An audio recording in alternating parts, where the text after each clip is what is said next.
Olá pessoal, eu sou a professora Thalita, professora de língua portuguesa. E hoje então nós vamos continuar a ver a sintaxe de período simples. Lembrando, gente, que a gente viu anteriormente os termos essenciais de uma oração, que é a questão de sujeito e predicado. Anterior a isso, a gente viu os conceitos de frase, oração e período. Agora então nós vamos ver os termos relacionados ao nome. Lembrando, gente, que na língua portuguesa, 3 classes de palavras são chamadas de nome: substantivos, adjetivos e advérbios. Então vamos ver como isso funciona. O primeiro termo, então, que a gente vai estudar que está relacionado ao verbo é o que nós chamamos de adjunto adnominal. Que, a sua definição é um termo que modifica o substantivo, caracterizando-o ou determinando-o. Essa função pode ser exercida por artigos, adjetivos, pronomes adjetivos, numerais e locuções adjetivas. Então, nós temos aqui embaixo, logo na sequência, um exemplo. Uma pessoa boa tem muitas recompensas divinas. Então, aqui, gente, eu tenho como substantivo a palavra pessoas. E os adjuntos adnominais, então, aqui são uma e boa, porque eles estão caracterizando, então, o substantivo boa.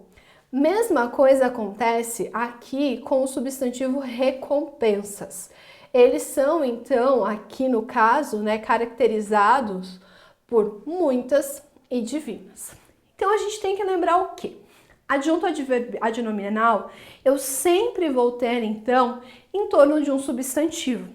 E eles vão funcionar como algo que caracteriza ou determina, então, esse substantivo. Lembrando, gente, que podem ser, então, artigos, adjetivos, pronomes adjetivos, numerais e locuções adjetivas. Aqui no caso, uma, gente, é artigo. Boa é um adjetivo. Muitas é um advérbio. E quando nós temos ali divinas, nós estamos tendo um adjetivo. Então, todas elas ali estão fazendo o quê? Caracterizando, então, esse substantivo. Também nós temos, gente, o conceito de complemento nominal. É o termo da oração que completa o sentido de um nome, substantivos, adjetivos e advérbios, estando sempre acompanhado de uma preposição. Denúncia contra criminosos facilitou o julgamento. Então, eu tenho aqui o substantivo denúncia. Aí eu tenho contra criminosos sendo o complemento nominal de denúncia. Por quê, gente? Eu tenho essa preposição aqui. Ou seja, gente, o que eu tenho que levar em consideração? O complemento nominal, ele vai complementar, então, o sentido de substantivos, adjetivos e advérbios. Então, ele complementa o sentido das 3 classes de palavras. Agora, se eu estou... E sempre tem que ter uma preposição. Agora, se eu estou falando de adjunto adnominal, eu só completo o sentido de substantivos. E eu não tenho a inserção ali de uma preposição. Então, essa é a diferença básica entre os dois. Ambos complementam nomes, porém de formas diferentes. Aí nós temos o predicativo. É o termo presente nos predicados nominais e verbo nominal. Expressa características, qualidades ou estados do sujeito, nesse caso é o predicativo do sujeito, ou do objeto, predicativo do objeto da oração. Então eu tenho aqui, o filme é assustador. O filme, então, aqui é o nosso sujeito. Assustador é o predicativo do sujeito filme, porque ele está caracterizando esse sujeito. Agora eu tenho o segundo exemplo. O juiz declarou o réu inocente. Réu, então, aqui é o objeto do verbo declarou. Inocente, então, está caracterizando esse objeto. Gente, vamos entender isso aqui, então. Lembra que na aula anterior a gente viu predicado? Então, por exemplo, ela parece cansada. Vamos analisar aqui, então. O que acontece? Como sujeito, eu tenho o termo ela. Então, vou colocar somente o S.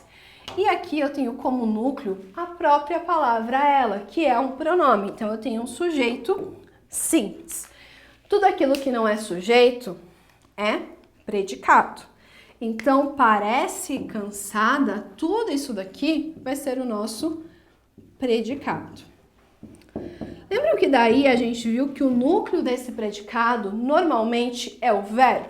Então, aqui, gente, eu tenho como verbo o verbo parecer. E nesse caso aqui, gente, eu falo que ele é um verbo de ligação. Por que ele é um verbo de ligação? Ele não está ligando essa característica ao nosso sujeito? Sim, gente. Então, já que ele está fazendo essa ligação aqui nesse caso, eu vou chamá-lo de predicado nominal. Tranquilo? Só que daí, gente, até então nós não dávamos um nome específico para essa palavra cansada. Agora nós sabemos que como ela está caracterizando o nosso sujeito, eu chamarei de predicativo do sujeito. Gente, cuidado! Aqui o termo que não é sujeito é o predicado. Predicativo é uma característica, então, desse sujeito ou desse objeto. Então, muito cuidado com isso, tá, gente? Tem algumas pessoas que ainda confundem os dois nomes. Aí nós temos a questão de aposto. Aposto é o termo que identifica, explica ou esclarece, desenvolve ou resume outro termo da oração, independentemente da função que este exerce. Geralmente, é separado dos demais termos da oração por vírgula, dois pontos ou travessão. É classificado conforme a relação que estabelece com o termo a que se refere. Então, gente, o aposto é um termo que nós chamamos de acessório da oração. Por quê? Ele não é o termo essencial, então eu posso colocá-lo ou não na minha oração. Nesse caso, gente, ele vai trazer uma informação adicional.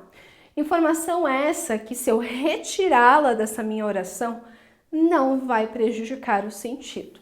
Então, é isso, gente, que vai caracterizar, então, um aposto. E a gente classifica o aposto de acordo com o seu tipo. Então, nós temos ali o aposto explicativo. O autor de Dom Casmurro, Machado de Assis, é um dos mais importantes da literatura brasileira. Por que ele é explicativo? Porque ele está trazendo o nome do autor de Dom Casmurro. Então, ele está explicando quem é o autor de Dom Casmurro.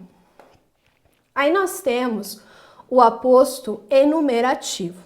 Você tem duas obrigações, o estudo e o trabalho.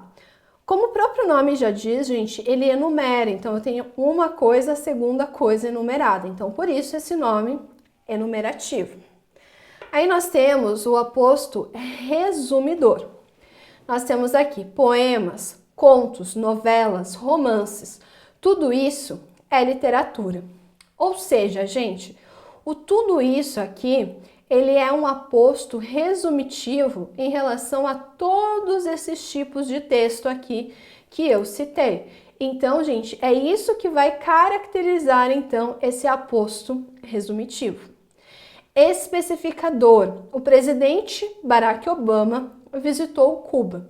Então, eu estou especificando qual é o presidente, não é qualquer presidente, é o presidente Barack Obama.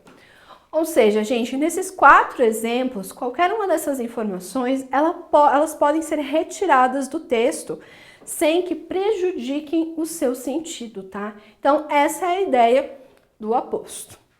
E por último, nós temos o termo que é isolado da oração, que nós chamamos de vocativo. Constitui um termo à parte, que não pertence à estrutura da oração. É o termo usado para chamar, invocar ou interpelar o interlocutor. Por exemplo, aqui, turma. Este é um conteúdo importante para a prova. Então, gente, aqui o termo turma é o vocativo. Justamente porque, gente, ele está separado dos demais termos da frase por vírgula. Então, é isso que vai caracterizar um vocativo. Então, gente, por exemplo, quando vocês fazem a produção de uma carta, de um e-mail, a gente sempre coloca um vocativo. Fulano de tal, vírgula, porque é a pessoa a qual eu estou direcionando o meu texto. Bom, gente, espero ter ajudado vocês em mais uma aula de língua portuguesa. Até a próxima!